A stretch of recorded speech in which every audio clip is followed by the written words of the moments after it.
Buenas noches y bienvenidos a 5 Pesos, la economía al alcance de su pantalla. Estos son los temas claves de hoy. Diferencias por el pasivo pensional. El Ministerio de Hacienda y varios centros de investigaciones económicas están enfrentados por las cifras sobre el impacto de la reforma pensional en el pasivo, sobre todo en el pasivo futuro de la nación. Las cifras son abiertamente diferentes. Analizaremos este panorama con el exministro de Hacienda, Juan Carlos Echeverri. Anuncian 1 millón de créditos populares. Las entidades bancarias y el gobierno lanzaron una estrategia para combatir el llamado gota a gota. Los beneficiados serán miles de negocios pequeños que recurren a los créditos informales. Les tenemos los detalles. Sancionan a la compañía Rappi. La Superintendencia de Industria y Comercio multó a la empresa de domicilios por incumplir con entregas, generar dobles cobros y a los usuarios permitirles la entrega de bebidas alcohólicas, inclusive a menores de edad. Les contamos de cuánto fue esta multa.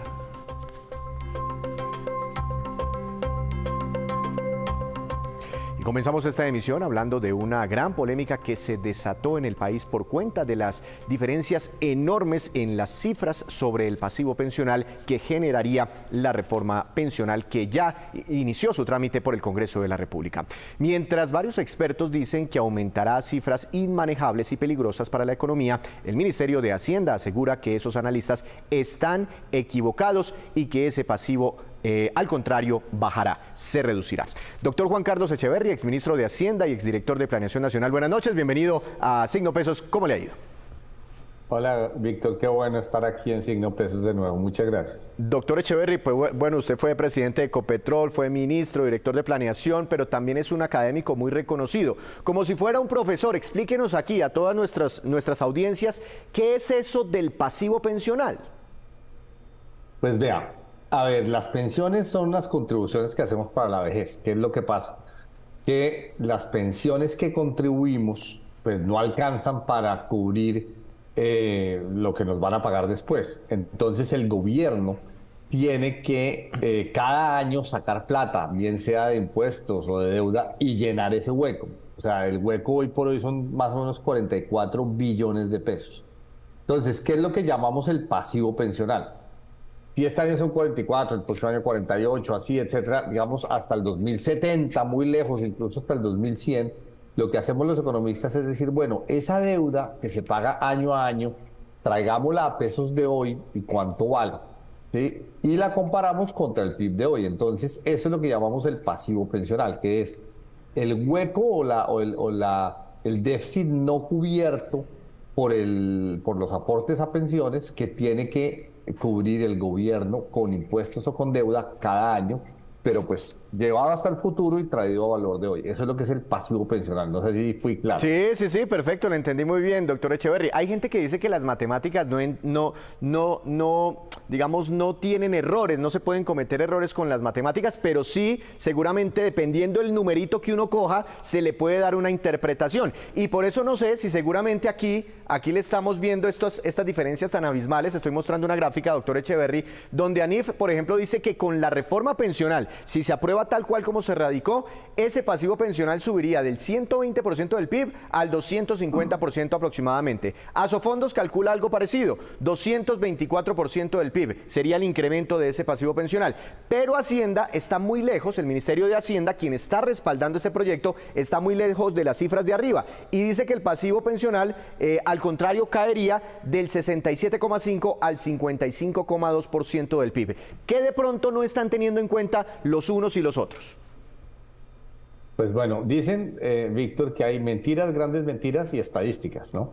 Entonces no es, no es tan cierto, no es tan cierto que las matemáticas no mientan, porque las matemáticas las usamos seres humanos y los que mienten no son los números, sino los seres humanos. Entonces, yo no creo que el ministro esté mintiendo, ni que ANIF y Asofondos estén mintiendo. Yo creo que cada uno define cosas diferentes. En particular, a ver, ¿por qué es que el hueco sí se aumenta? Y después le cuento por qué es que el ministro cree que no. ¿Por qué el hueco sí se aumenta? Porque usted en el sistema público, en el sistema de colpensiones, de prima media, a cada persona cuando y yo soy de ese sistema, si usted quiere que le cuente, a cada persona cuando se jubila, el Estado termina regalándole como 50% más de la jubilación. O sea, no contribuyó suficiente, pero como no se han cambiado, pues, en la edad de jubilación, el número de semanas, etcétera, como eso no se ha cambiado, terminan regalándonos plata. Y eso es terrible, Víctor, terrible. Si el sistema hoy ese tiene un hueco cercano a los 20 billones y usted le suma 7 millones de personas que se van a jubilar en algún momento, pues un sistema que hoy está desfinanciado, pues se va a volver más desfinanciado, ¿o no?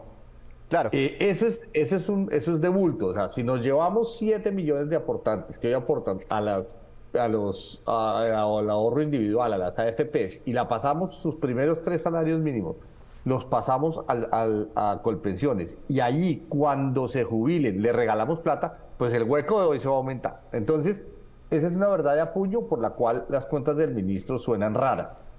¿Qué es lo que le pasa al ministro? Que en los primeros años, cuando se pasa esa plata, en esos primeros años, pues le llega una plata fresquita positiva, que es, digamos, se cierra el hueco ahí. Entonces, por eso es que el ministro dice, no, a mí me da positivo.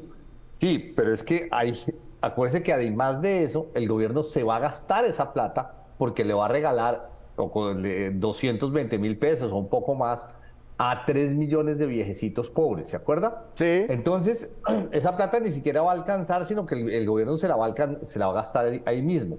Entonces, el ministro, ¿qué hace? Dice, sí, no, pues que esa se la va a gastar Hacienda, entonces yo no se la sumo al pasivo pensional. Entonces uno dice, no, no, no, pero un momentico, se la tiene que sumar porque es una deuda por pensiones, ¿sí? Entonces, fíjese que es donde clasifico qué. Primero. Segundo, el ministro no contabiliza, o pues no el ministro, sino pues las cuentas que ellos publicaron, no contabilizan otro hueco grande que se abre en las personas que ya no son viejecitos pobres, sino un régimen, digamos, semicontributivo que ellos ponen, que hay una diferencia inmensa entre ANIF y el gobierno. Yo creo que ANIF está haciendo lo correcto. Entonces, sumando y restando, esa caída que le da el ministro para mí no es cierta, y el aumento va a depender, como dice Anif, si es un salario mínimo, pasamos con el hueco o el pasivo pensional de 110 a 170% del PIB, y son 2 a 220, y si son 3 a 250 casi. Entonces yo sí veo el problema que ve Anif y que ve a Sofondo. Ahora, si llegáramos a tener una cifra de esas, como usted siento, está más inclinado hacia la versión de ANIF, porque como me explica, esto depende de dónde están metiendo, en qué cuenta de la nación están metiendo ese pasivo. Si llegáramos a tener en algún momento un déficit pensional de esa dimensión, ¿qué tan perjudicial sería para la economía, inclusive para los futuros pensionados? Me incluyo ahí, porque yo espero tener una pensión en unos 20 o 30 años, doctor Echeverri. Pues, ¿usted tiene hijos, Víctor? No, todavía no. Bueno, ojalá tenga un par y consiéntalos bastante para que le cojan bastante cariño. Porque donde llegue a faltar esa plata en el Estado, usted va a depender de sus hijos. O de que haga muchos ahorros, de que su casa valga y de algunos activos que compre o si hace unas inversiones. ¿Por qué? Porque, Víctor, el sistema pensional de prima media depende de que los jóvenes le paguen a los viejos, ¿de acuerdo? Sí. Eso en los últimos 50, 60 años era muy bueno porque había muchos jóvenes, muchos niños, las familias, pues cuando yo nací, mi familia éramos 7, ¿no? Y cuando nació mi papá o mi abuela eran 24. Entonces ahí era perfecto porque familias de muchos hijos, pues de 20 años después son muchos jóvenes sosteniendo a pocos viejos. Hoy pasa lo contrario y hacia el futuro pasa lo contrario. Cada vez la gente no quiere tener hijos. De hecho, el DANE acaba de sacar un recálculo de la población en Colombia. Entonces va a haber poquitos jóvenes sosteniendo a muchos viejos. Entonces, no solo estamos desfinanciando el sistema, sino que ese sistema lo van a tener que pagar en el año 2050, 60, 70, muy poquitos jóvenes, que en ese momento ya serán mayores, sosteniendo a todos los viejos de esa época. Eso, le cuento una cosa, eso ya lo hicimos en Colombia. Sus papás y sus abuelos, Víctor, entre el año 1960 y el año 2000, no contribuyeron casi nada, contribuyeron el 3-4%, y se dieron unas pensiones muy generosas. Acuérdense las pensiones de los magistrados, de los maestros, de los militares, del Banco de la República, y bueno, las pensiones del sistema del Seguro Social son pensiones para las que no había plata. O sea, ya estamos heredando nosotros, hoy, usted y yo, cada que pagamos impuestos y cada que contribuimos, Estamos pagando un hueco muy grande que se generó hace 40, 50 años. Lo que yo sí no creía es que íbamos a volver a repetir ese error, que es volver a heredarle a los hijos y los nietos un huecazazo como el que nos heredaron a nosotros. Yo creo que si algo hemos aprendido en la historia económica es a no cometer esos errores. Yo creo que esta reforma del presidente Petro, del ministro Campo y de la ministra de Trabajo está haciendo exactamente eso. Vuelve y le hereda un huecazo inmenso a los hijos y los nietos. ¿De quiénes? Curiosamente, de los jóvenes actuales que fueron los que votaron por Petro. Claro, y yo también estuve viendo ese reporte del DANE. Al año más o menos nacen 700.000 bebés en Colombia, pero en el último reporte, en el 2022, la cifra se redujo casi en 90.000, 100.000 nacimientos, y pues seguramente eso presionará al sistema pensional en unos años. Doctor Echeverry, este pilar, el solidario, como ha llamado el gobierno nacional, que es costear una renta mensual para esos adultos vulnerables, sin protección, de más de 65 años, más de 220.000 pesos, dice el ministro de Hacienda que eso tendría un impacto fiscal de apenas 3,8 billones de pesos. ¿A usted le cuadra esa cifra? Y no sé si esto pues también ayude a aumentar ese pasivo pensional. Pues vea, eso daba, cuando dijeron que iba a ser 500.000 pesos, el costo era 18 billones de pesos. Ahora que va a ser la mitad, un poquito menos de la mitad, pues mira, queda muy raro creer que el costo va a ser 3.800.000. El costo tiene que, si el otro era 18, este tiene que ser 9 o 8, ¿no es cierto? Entonces, eso por debajo de 8 billones de pesos no le sale al ministro, ¿no? Claro. Doctor Echeverry. Recuerde una cosa, Víctor, y es que ya hoy se está pagando a 1 millón de viejecitos. Entonces, que se les paga 80.000 pesos, ¿sí? Entonces, eso, si se les va a subir a 3 millones y se les va a pagar 220.000, eso no le sale menos al ministro. Bueno, él estará calculando sobre el delta, pero hay que calcular todo el hueco, ¿no? Claro, claro, sobre ese diferencial, porque ya hay una plata, digamos, asignada para la protección de adultos mayores, pero bueno, ahí es otro cálculo que está en controversia en este momento. Correcto. Ahora, según lo que usted me dice, doctor Echeverry, de alguna forma estos 18 millones de afiliados que hoy están en las AFP, en los fondos privados, estarían obligatoriamente en Colpensiones, y si llegan a estar en Colpensiones, la gran mayoría de ellos terminarían recibiendo subsidios del Estado. Todos, todos. Los de un salario mínimo recibirían un subsidio del 90%. O sea, que ellos ahorraron solo para medio salario mínimo, o pues casi medio, y se les daría uno. O sea, la diferencia la cubre el Estado. Los de 2 salarios mínimos se les daría por ahí entre 70 y 80%. Los de 3 salarios mínimos se les daría un subsidio de 60%. Pero tenga en cuenta lo siguiente, usted, Víctor, va a ser de los de 3 salarios mínimos, ¿sí? Sí, seguramente. Entonces, a usted le estarían dando un subsidio muy grande sobre esas pensiones. Ahora, eso es buena noticia para usted. Lo que es buena noticia para usted cuando se jubile. Es mala noticia para usted antes de que se jubile, porque usted va a ser la fuente del pago de todos esos subsidios antes de que usted se jubile. En el momento en que se jubile, usted hará carita feliz y obviamente rogará, ojalá vaya a misa bastante, para que en ese momento haya esa plata, porque si no un día le dirán, oiga, no, ¿sabe que no hay plata?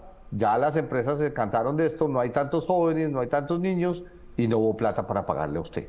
Que eso ha pasado en varios países, ¿no? Que en últimas reniegan de los pagos pensionales. Pero no me haga sentir mal por mi futura pensión aquí trabajándola todos los días, doctor Echeverry. Pero No, venga, eso... Ojo, Víctor, yo he contribuido toda mi vida, desde el año 84, Sí. o sea, ya casi 40 años, he contribuido toda mi vida a Colpensiones. Sí. Yo no soy de ahorro individual.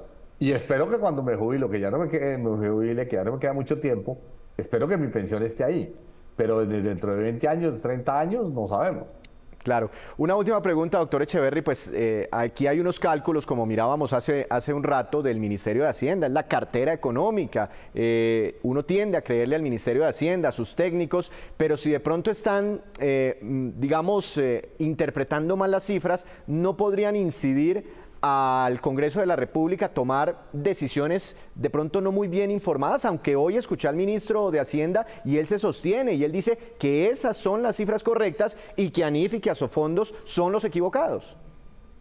Sí, pero también está equivocado la Universidad de los Andes, que hoy vi los datos de la Universidad de los Andes y muestra que con 1, 2 y 3 salarios mínimos se aumenta el hueco. También está equivocado Planeación Nacional. Entonces aquí la respuesta para el ministro es la siguiente: ministro, y yo fui ministro, uno tiene que tener un modelo común, que yo diría que sea el de planeación nacional, que todos lo veamos, que le pidamos a Planeación Nacional que haga los cálculos, un modelo hasta el 2100 donde se contemplen todos los gastos y todos los ingresos, y que Planeación Nacional, que es una institución seria, meta todos los gastos y todos los ingresos, y que los técnicos de ANIF, de Asofondos, de los Andes, de la Universidad Nacional, puedan ir a planeación y ver el modelo.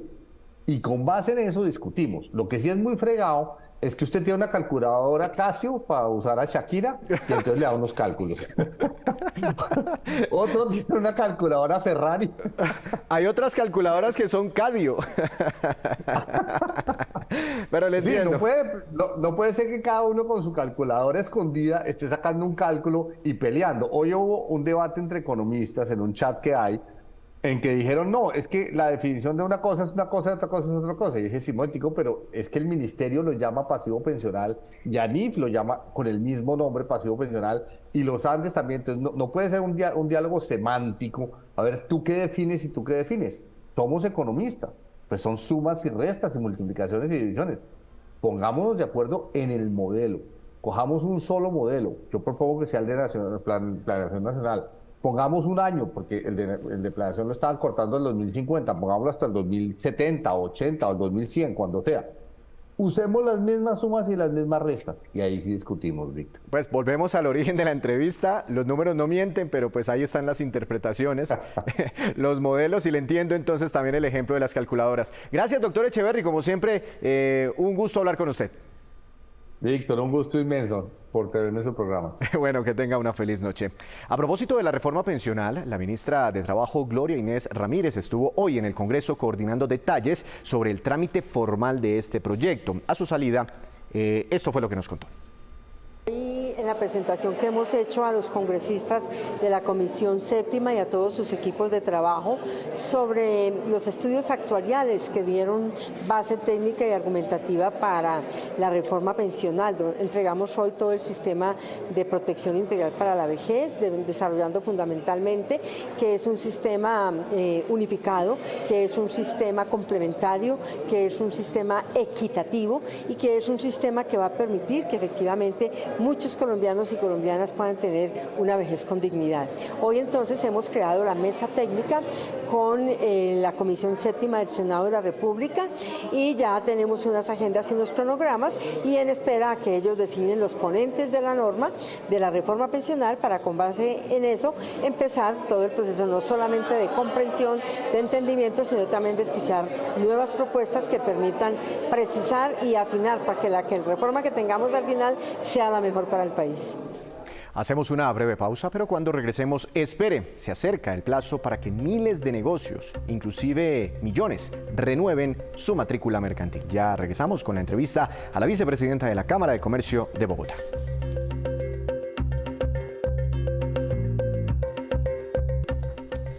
Regresamos a Signo Pesos, gracias por continuar con nosotros. El gobierno, la Banca de las Oportunidades y los bancos comerciales privados lanzaron hoy una estrategia contra el llamado crédito gota a gota o pagadiario. Adjudicarán 1 millón de créditos en los próximos meses para que miles de negocios pequeños en todo el país puedan salir adelante sin pagar estos préstamos que son onerosos, inclusive peligrosos. Esto explicó el presidente de Asobancaria, Jonathan Malagón. ¿Cómo le fue la reunión con el presidente Gustavo Petro?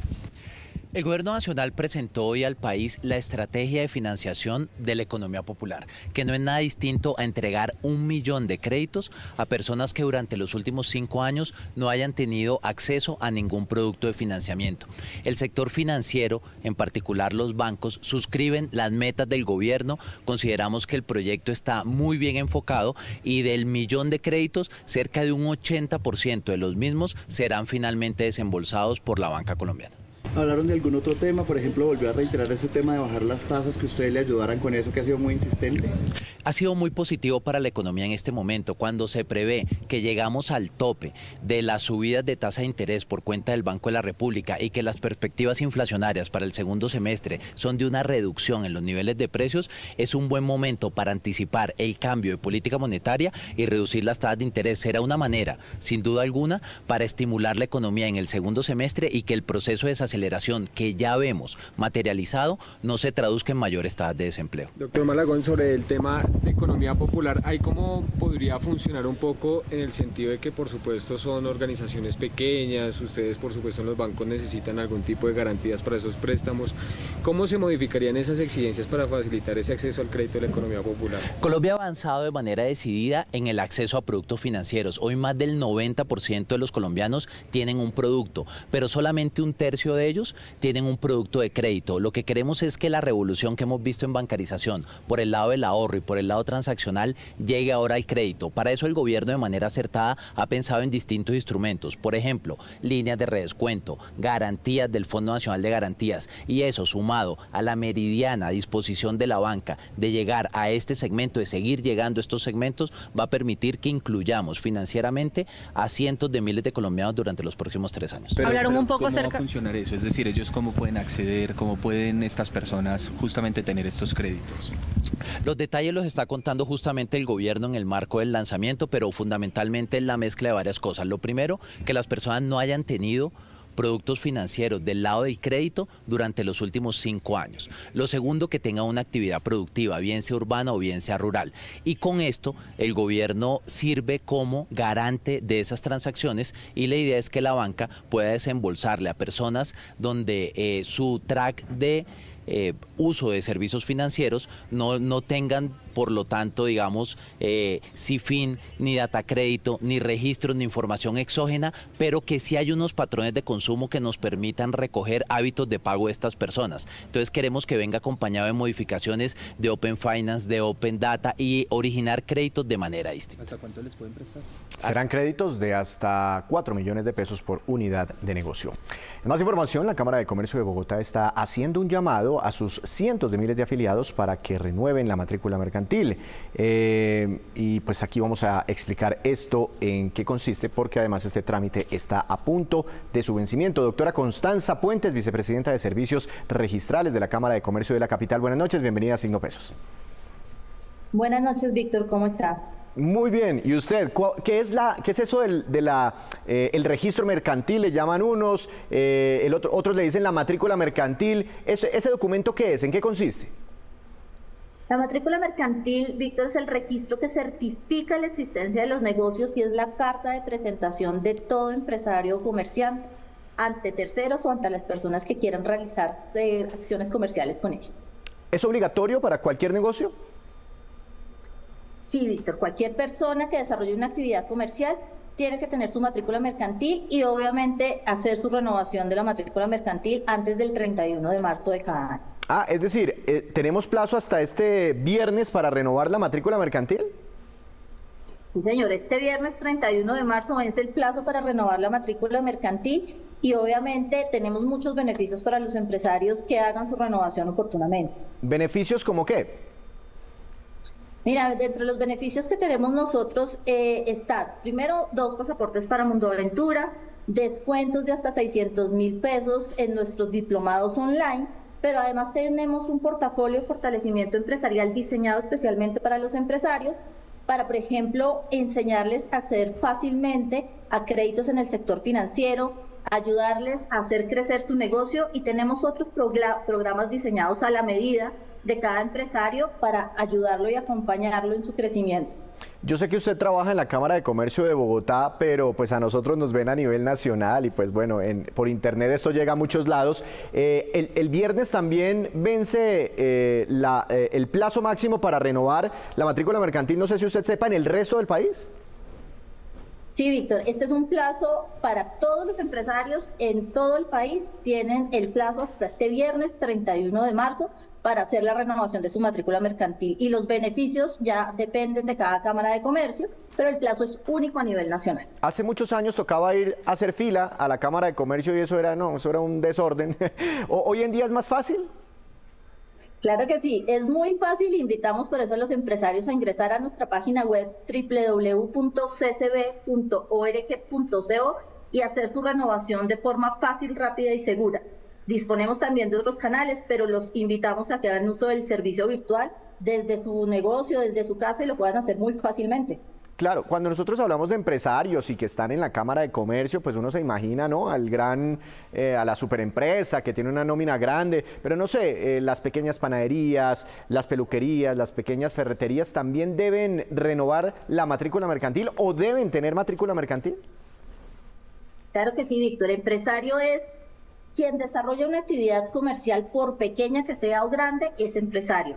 Peluquerías, ferreterías, las tiendas de barrio son empresarios y en general todas estas personas naturales o jurídicas que desarrollan una actividad comercial en cualquier ciudad del país son empresarios y obviamente tienen su matrícula mercantil y su renovación antes del 31 de marzo. ¿Cuánto cuesta el trámite?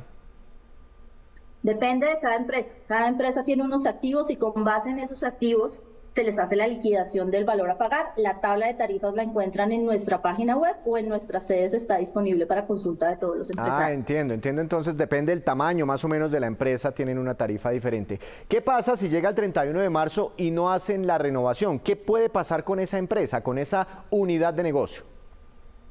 Digamos que estas empresas primero perderían algunos beneficios que tenemos en las diferentes cámaras de comercio, en la Cámara de Comercio de Bogotá, pero adicionalmente podrían ser sujetos de sanciones de hasta 17 salarios mínimos por parte de la Superintendencia de Sociedades, eventualmente llegar hasta cierres de negocios de establecimientos, pero por eso nosotros como Cámara disponemos de todos los medios para facilitarles a los empresarios esta renovación de forma virtual o presencial. Yo estuve hablando esta tarde con Confecámaras y me decían que a nivel nacional más o menos más de 1,5 millones de empresas deben cumplir con este requisito de renovar la matrícula mercantil. En el caso particular de Bogotá y de la ciudad-región, ¿cuántos empresarios deben hacerlo? Mira, nosotros tenemos más o menos 498.000 empresarios que tienen que hacer la renovación de su matrícula mercantil, con aproximadamente unos 15.000 establecimientos de comercio, que obviamente van también a ser renovados dentro de este plazo legal. Doctora Puentes, muchas gracias, que tenga una feliz noche. Gracias por contarnos como esta especie de ABC sobre el registro o matrícula mercantil. Feliz noche. Hasta luego y muchas gracias. No olvidar entonces esta fecha, 31, este viernes 31 de marzo, vence el plazo para renovar la matrícula mercantil. Hacemos otra breve pausa, pero ya les contaremos cómo le fue al país el año pasado en materia de accidentes laborales. Ya volvemos. Regresamos de nuevo a Signo Pesos con esta que es la cifra económica del día. 325.000 millones de pesos y corresponde al valor de la última subasta de test lograda hoy por el Ministerio de Hacienda. Los títulos fueron colocados a una tasa de interés del 11,4%, que es un poco más baja que las últimas subastas. Aún así, se registró una demanda de estos test que fue de más del doble de la oferta, es decir, los inversionistas que querían comprar estos títulos estuvieron muy interesados en financiar a la nación. Y la Superintendencia de Industria y Comercio sancionó a Rappi por incumplir entregas, generar dobles cobros a muchos usuarios, inclusive permitir la entrega de bebidas alcohólicas a menores de edad, entre otras malas prácticas. La multa fue de 1.245 millones de pesos. La Superintendencia de Industria y Comercio, en su rol de autoridad de protección al consumidor, sancionó por un valor de 1.245 millones de pesos a Rappi-SAS. Lo anterior por la deficiencia en la calidad del servicio relacionados con el doble cobro a los consumidores, incumplimiento en la entrega y tiempos de entrega, por no informar sobre la nocividad en la publicidad de bebidas alcohólicas, y no implementar medidas suficientes para evitar la entrega de bebidas embriagantes a menores de edad. Por otra parte, es importante señalar que la Superintendencia evidenció que Rappi-SAS tiene la condición de proveedor, por lo que está sujeto al cumplimiento de las obligaciones contenidas en el Estatuto del Consumidor, como calidad e idoneidad del servicio, responsabilidad por la información mínima que suministra a los consumidores, además de la obligación de protección a niños, niñas y adolescentes en el comercio electrónico, entre otras. Contra esta decisión no procede ningún recurso. Y ahora nos vamos con estos que son los indicadores económicos que usted debe conocer siempre antes de irse a dormir. Dólar que sigue cayendo con fuerza en nuestro país. TRM para mañana 4.658 pesos con 79 centavos. Hoy bajó más de 28 pesos en Colombia. Petróleo Brent de referencia para nuestro país subió 1,05%. Se ubicó casi en $79 por barril. El precio interno del café colombiano también cayó y quedó en promedio para mañana a 1.925.000 pesos por carga. El índice MSCI Colcap de la Bolsa de Valores de Colombia tuvo una caída de 0,07%. La acción más valorizada fue la del Grupo Energía Bogotá, con una ganancia de 5,1%. La que más cayó fue la de Bancolombia, retroceso de 4,47%. Antes de despedirnos, los quiero dejar con este dato. El Consejo Colombiano de Seguridad Social reveló este informe sobre la accidentalidad laboral del país durante el año pasado. En total, escuche bien, vea bien, se registraron 542.983 casos de accidentes y enfermedades. Significó 1.448 accidentes por día. En otras palabras, aumentó 6% frente a los reportes del año 2021. Además, se reportaron en promedio 10 trabajadores muertos por semana. Así terminamos por hoy. Nos esperamos mañana con una nueva emisión y con toda la información económica que usted necesita saber. Recuerde, esto es Signo Pesos, la economía al alcance de su pantalla. Que tenga una feliz noche.